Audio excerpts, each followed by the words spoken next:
nyaya yakuchikonfusa.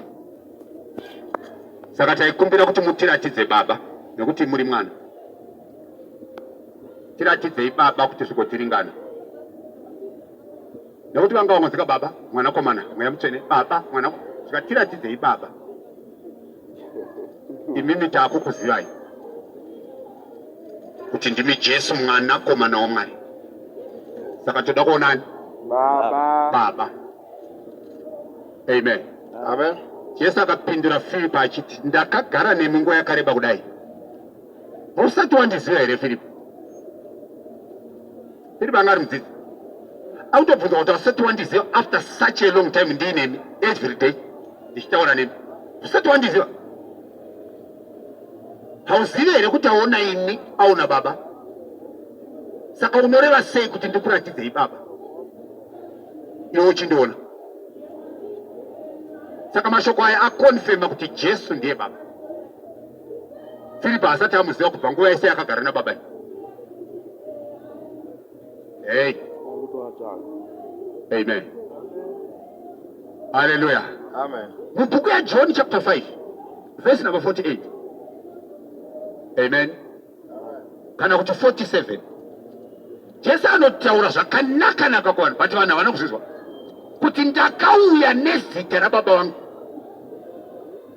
Inzwai zvakanaka. Jesu ari kubuda pachena kuti zita randakauya naro panyika panapa randodaidzwa nare izita rababa vangu. Amen. Saka anodaidzwa nezita rekuti chi? Rekuti Jesus. Saka Jesus is the rand rababa. Saka bhabhatidzai vanhu muzita rababa nere mwanakomana nere mweya mutsvene. Saka zita rababa nderekuti Jesus, zita remwanakomana nderekuti Jesus, ko zita remweya mutsvene nderekuti nekuti mweya mutsvene asita. Amen. John chapter 14 verse 25. Imbonzwa zita remweya mutsvene. Ndo nyaya yakaita kuti shoko raMwari riite serisina basa panyika kudai. Yokuti vafundisi vakaenda kunoparidza vakanoparidza but vasina kurinzwisa. Saka vanhu vese vakatenda nhema kudai, kubhabhatidzwa munhema. Amen. Yes, verse 25. Verse 25. Zvinhu izvozvi ndakakuudzai ndichigere nemi. Zvinhu izvozvi ndakakuudzai ndichigere nemi. Asi munyaradzi mweya mutsvene achatumwa naBaba muzita rangu. Saka mweya mutsvene kana akuya anouya nezita remukomana. Zita remukomana nderekuti chi? Nderekuti Jesus. Saka kana mweya mutsvene achiuya nezita panyika anouya nezita rekuti chi? Jesus Christ. Amen. Hallelujah. Amen. Saka Peter was there pakataurwa mashoko aya kuna Matthew chapter 28. Anga alipo Peter. But ndobva vanzi musaende kunoita izvozvo. Chigarai muguta until mweya mutsvene auya pamusoro penyu. Nokuti kana mweya mutsvene auya ezwa pesa unzi.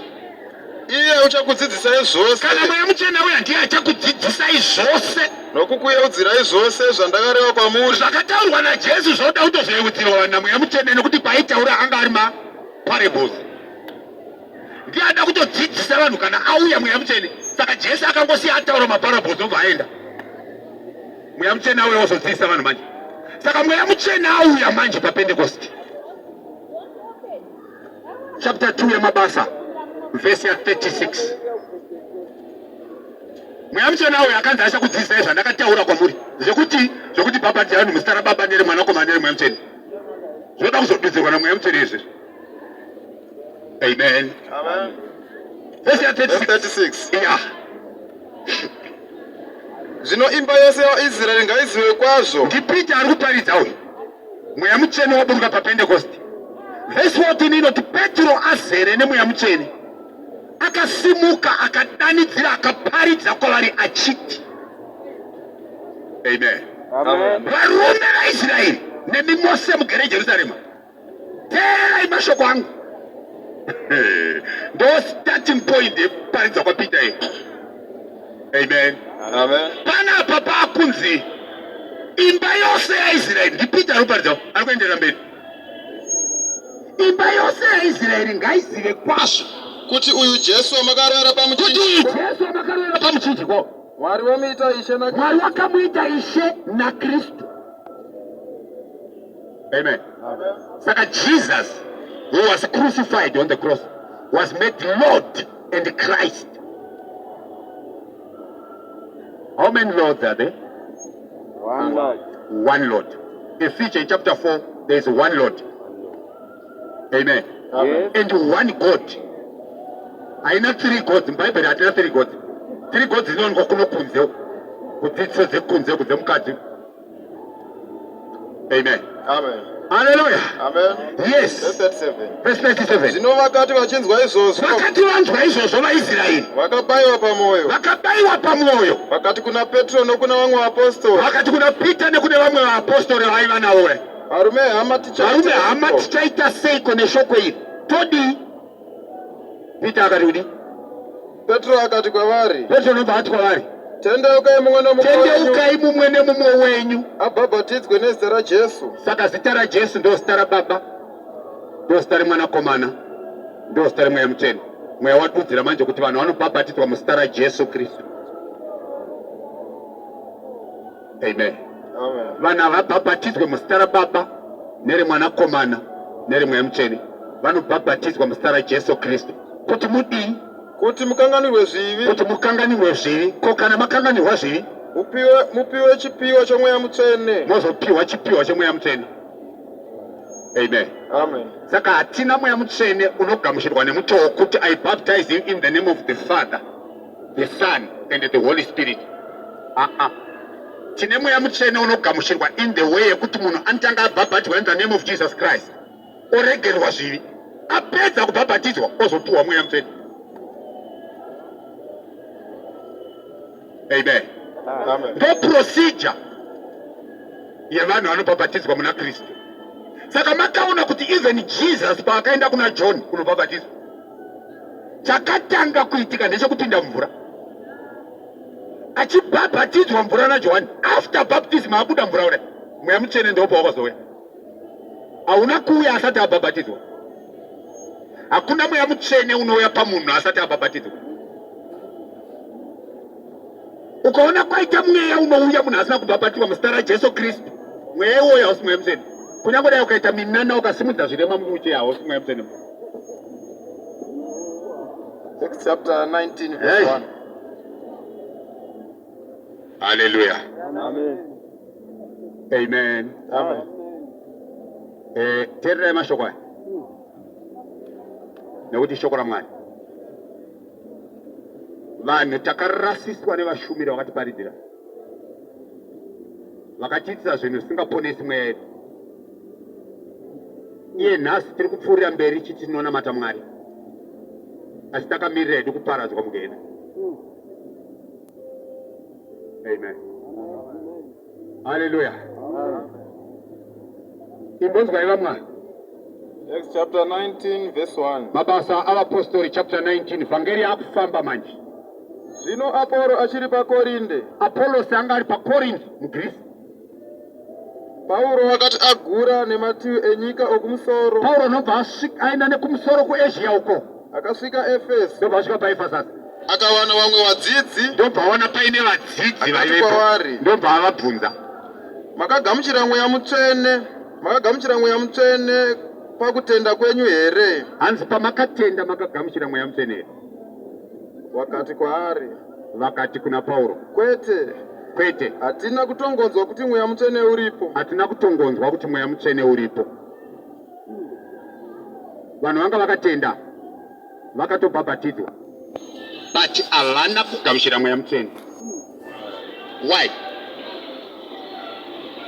Hatina kutongonzwa kuti mweya mutsvene uripo, hatitozivi nezvawo. Amen. But vakatoungana vari kunamata vasingazive kuti mweya mutsvene uripo. Amen. Kuti vainamata vasina mweya mutsvene wana.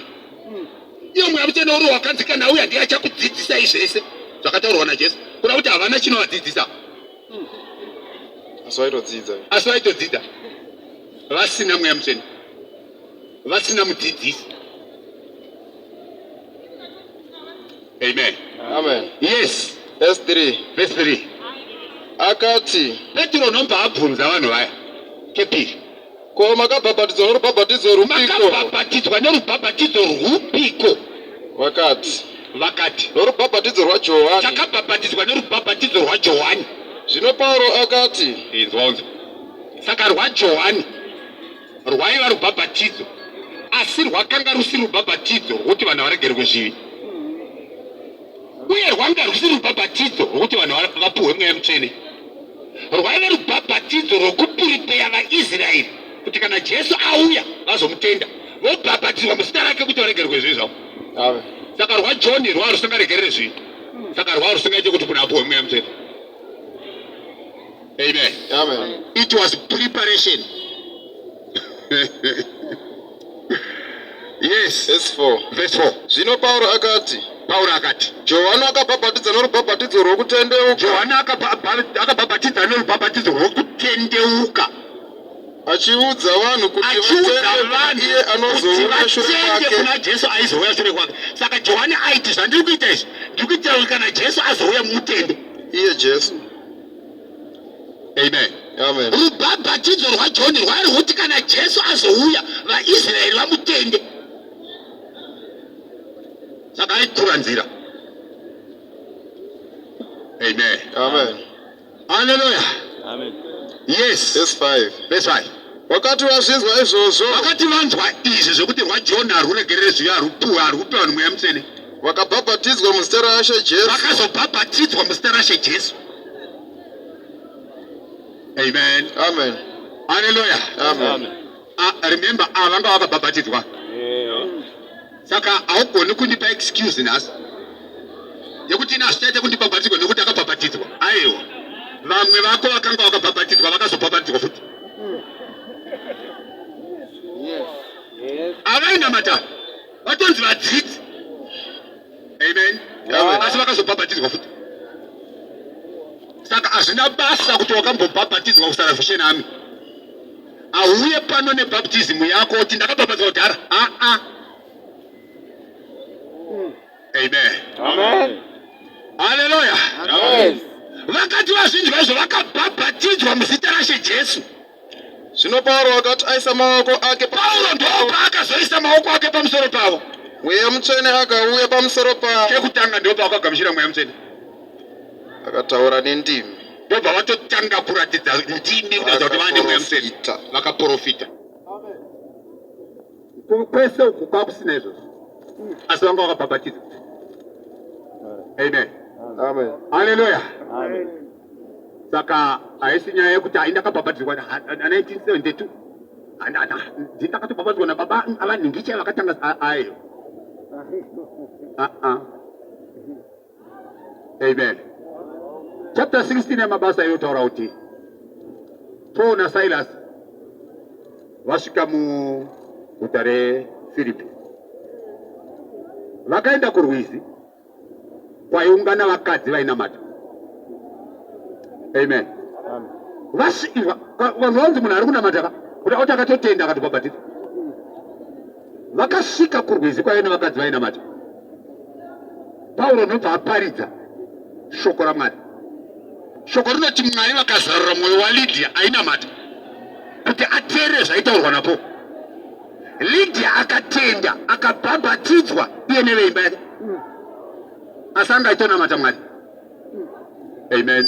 Amen. Hallelujah. Amen. Saka hazvina basa kuti wakambe wabhabhatidzwa kwamugodi kana watonzwa shoko raPesta nezvawakaitwa kwamugodi kuna kuti ufanira kuti ubhabhatidzwa. Vamwe vako vainamata vakazobhabhatidzwa. Yes. Saka iwe ndiwani ungazoti handibhabhatidzwe nekuti ndakabhabhatidzwa kwamugodi? Kwamugodi wakabhabhatidzwa muzita raBaba nereMwanakomana nereMweya Mutsvene wechii kwakangani? Katatu. Shoko rati munhu anobhabhatidzwa muzita raJesu Kristu. Kubhabhatidzwa muzita raJesu Kristu kudii? Inzwa Romans chapter 6 Pauro achitsanangura nyaya iyo. Romans chapter 6. Unoitwa sei? Unoitwa sei kana uchibhabhatidzwa muzita raJesu? Zvinorevei? Yes. Verse 1. Verse 1. Zvino tichatiko? Toti kudiwa. Torambira muzviwi kuti nyasha dziwande here? Toramba here tine mabhaptism edu aya asina kuteregerera zvivi aya kuti nyasha dziwande? Aisha. Kwete. Amen. Amen. Haleluya. Amen. Vadzidzi vepaefeso vakati kwete hatingarambe tiri muzviri murubhabhatidzo rwaJohani. Amen. Amen. Yes. Isu takafa kuzvivi. Isu takafa kuzvivi. Tichagara seiko mukati tichagara seiko mukati mazvo. Amen. Amen. Hamuzivi here kuti isu takabhabhatidzwa hamuzivi here kuti isu takabhabhatidzwa muna Kristu Jesu. Yes. Takabhabhatidzwa murufu rwake. Takabhabhatidzwa murufu rwake. Naizvozvo pakubhabhatidzwa takavigwa pamwe chete naye. Jesu achiswa muguva iwe uchiswa mvura. Amen. Jesu achiita 3 days and 3 nights iwe uchiita some seconds, and those seconds are equivalent to 3 days and 3 nights. Yeah. Jesu achimuka kubva muguva iwe uchikuda mvura. Waachisikwa chicha. Jesu achiswa chicha anobva ati kuna Mary usandibata. I'm a different person. Kunoonga uchimbomupundira nezuro uya. Zvasiyana. Don't touch me. Amen. Amen. Hallelujah. Amen. Ndo zvinoreva baptism. Yes. Kuti saiye Kristu akamutswa kuvakafa nokubwinya kwababa nekubwinya kwababa saizvozvo nesuwo tabuda mubaptism tifambe neupenyu kutsa kudai.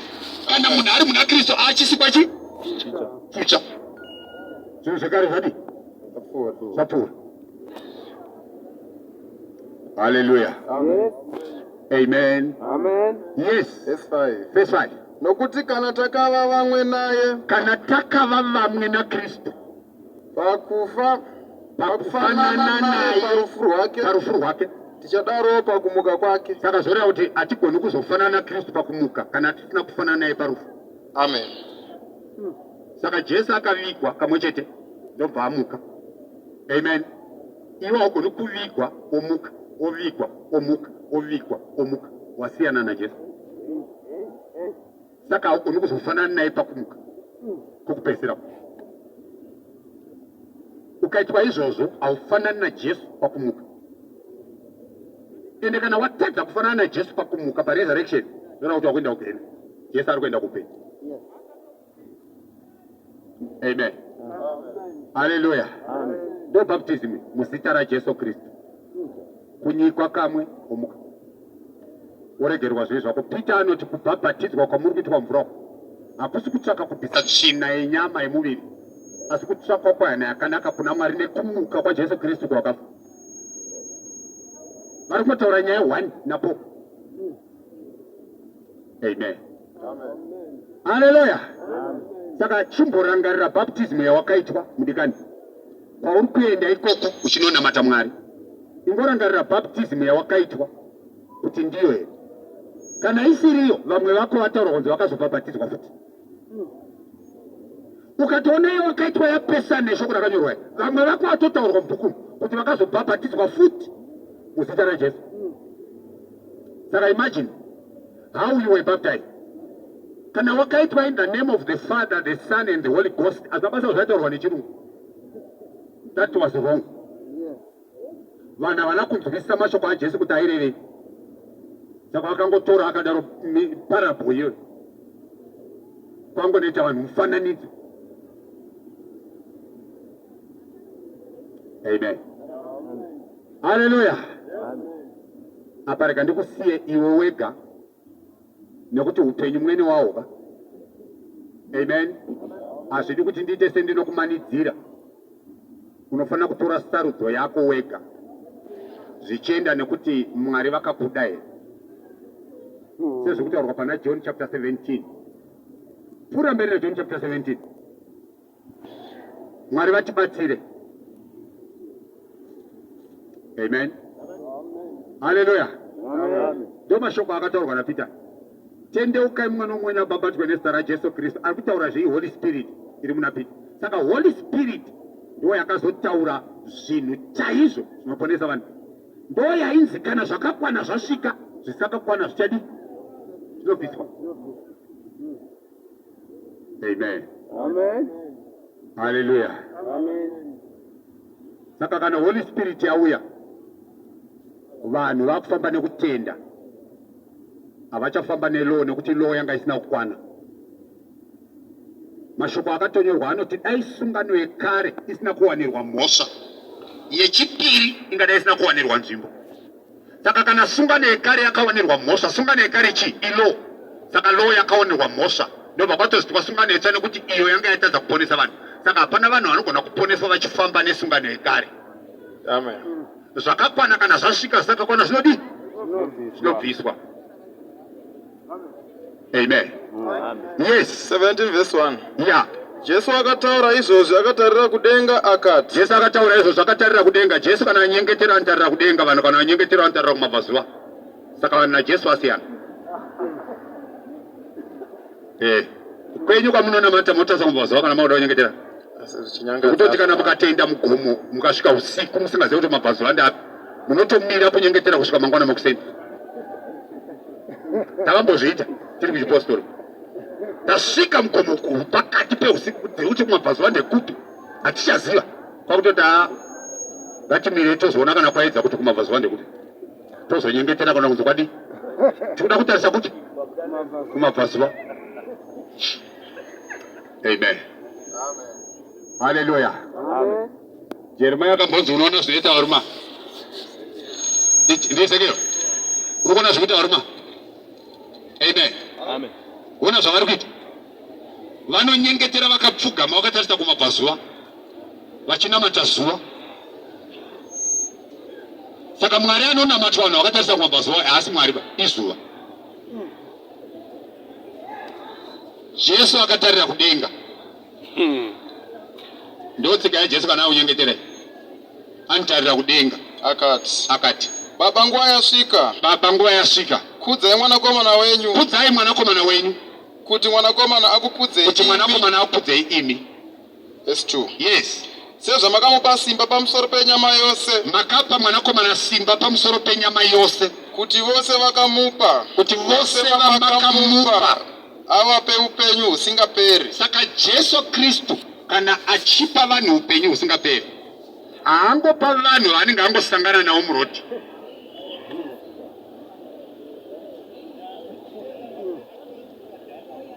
Wazinzwa mwana wabangu. Haangopi vanhu vaasangana navo muroti. Anopa vanhu upenyu husingaperi vaakapiwa naBaba. Ndo vaanopa upenyu husingaperi. Haangopi vese vese. Zokuti amatata munhu wese angoti Jesu akutenda kudenga, angoti Jesu akutenda kudenga, angoti mighty name of Jesus akutenda kudenga. Aiwa. Wakapuwa kuna Jesu na Baba ere. Nokuti Jesu ari kupa vanhu upenyu husingaperi vaakapiwa naBaba. Hallelujah. Amen. Yes. Verse 3. Yes, number 3. Upenyu husingaperi ndihwo kuti. Upenyu husingaperi ndihwo kuti. Vakuzivei imi. Vaya vamakandipa vakuzivei imi. Mwari uri woga. Mwari ari woga. One God. Inzwa Jesu aitaura. Vanhu vanofana kuziva one God. Wazvokwadi. Ende iyeye ndiye Mwari wazvokwadi. Kuna kuti havana 3 gods haasi Mwari wazvokwadi uya. Hey. Saka munogona kunamata vana Mwari vatatu handiti. Ishuwa muri kunamata Mwari but haasi Mwari wezvokwadi. Mwari wezvokwadi one. Ndiye akanzi vakapiwa Jesu naBaba vamuzive iye. Saka isa hatiziva vana Mwari vatatu vanomba Mwari one. Toziva one God because takapiwa kuna Jesu naBaba. Amen. Amen. Yes. Na Jesu Kristu wamakatuma. Vanoziva Baba na Jesu Kristu wamakatuma. Saka ukaziva Jesu Kristu waziva ni? Baba. Waziva Baba. Mashoko acha akataurwa but haanzwi kwemani. Amen. Amen. Yes. Ndakakukudzai panyika. Ndakakukudzai panyika. Ndapedza basa ramakandipa. Ndapedza basa ramakandipa kuti ndiriite. Zvino imi Baba mundikudze pamberi penyu nokukudzwa kwandaiva nako kwamuri nyika isati yavako. Kuda kuti murume uyu nyika isati yasikwa he was there. Ari mukuru. Hey. Murume ari kutaura mashoko aya nyika isati yasikwa akanga ariko ari mukuru. Yeah. Saka kune vakuru vangani? One. Mukuru wacho ndiani? Mwari. Saka nyika isati yasikwa uyu anga ari ani? Anga ari Mwari. anga ari mwari ndobva azouya ake panyika semunhu ure saka kuti mundidzosere pachinzvimbo chandaive nacho chiya nyika isati yasikwa kuda kuti ndodzokera panzvimbo yangu yekuva mwari. Amen. Yes.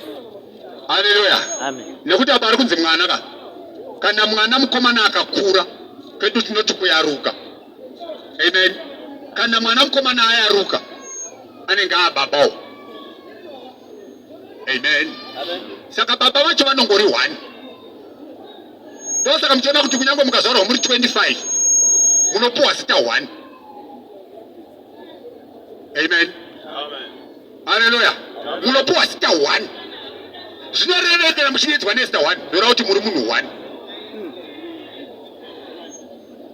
You are one people, one person.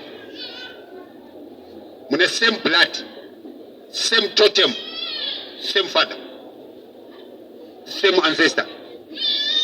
Saka you are one. Do pachiwana. Saka nekuna mwari ofu.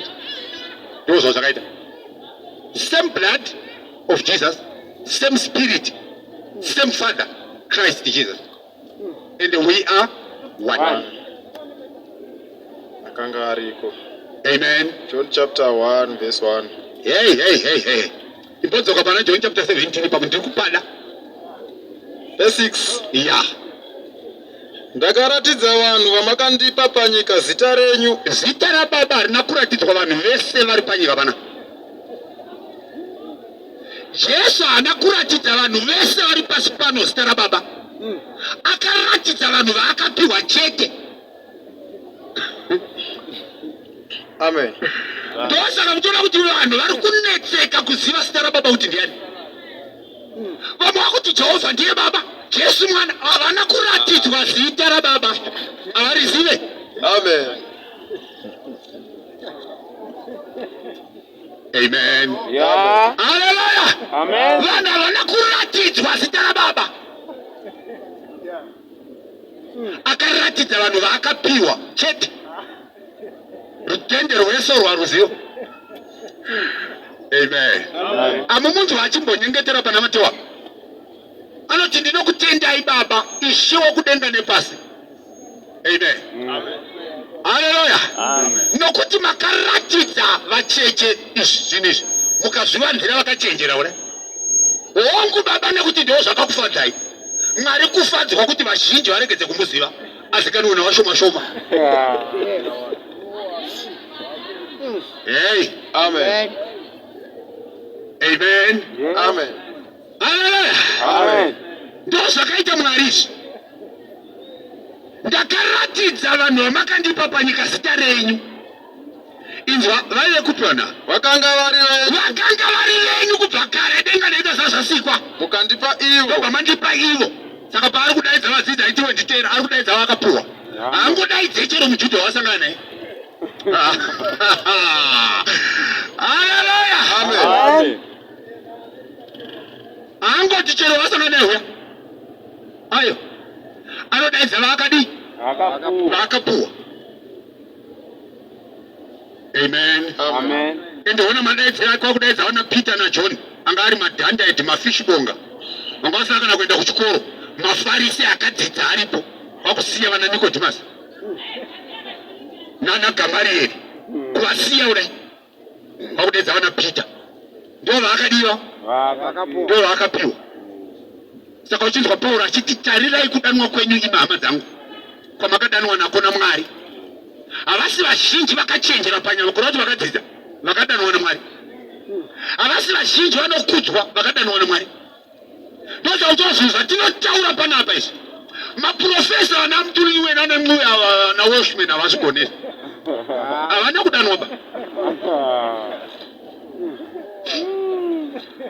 Amen. Yeah.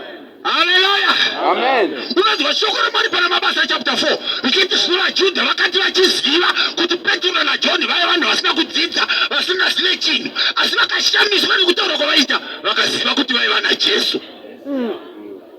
Ava vana vana koleja kuti vaparidze shoko vakangogamuchira Jesu chete kwakutotanga kuputitsa vhangeri. Imi munombotanga maenda kuLiving Waters 3 years. Aha. Aha. Amen. Amen. Yes. Saka Mwari anodzidzwa college ndiMwari weBhabhironi. Nokuti ndiko kwakatanga nyaya dzecollege kuBhabhironi. Mwari waNebhukadhineza ndiye anodzidzwa pacollege vanoita 3 years vachidzidza mascriptures. Amen. Amen. Ukabvunza Daniel anokudza nyaya yemacollege yakatangira kuBhabhironi ndiye kwaDiablos kai. Jesu akati kana mweya muchena ndiye achakudii? Kana mweya muchena kana adzidzisa nda class. Kuda classroom yekutoda kudzidzira mweya muchene kutoda lecturer. Lecturer wacho utonza akabva kuuniversity akari qualified mweya muchene achitoputa forge achitoputa forge akati imi mweya muchene akadzidzisa madandara wana Peter vakataura zvinhu zvaMwari vasina kuenda kuchikoro. Yes, handiena John. vakanga vari venyu mukandipa ivo vakachengeta shoko renyu. saka vanhu vanochengeta shoko randiri kuparidza iri ndevakagari vari vaMwari kudhara. Iwe rega ndikuudze hama yangu inodiwa naJesu Kristu iwe hauite munhu waMwari nhasi. Hey. Amen. Amen. Hauite munhu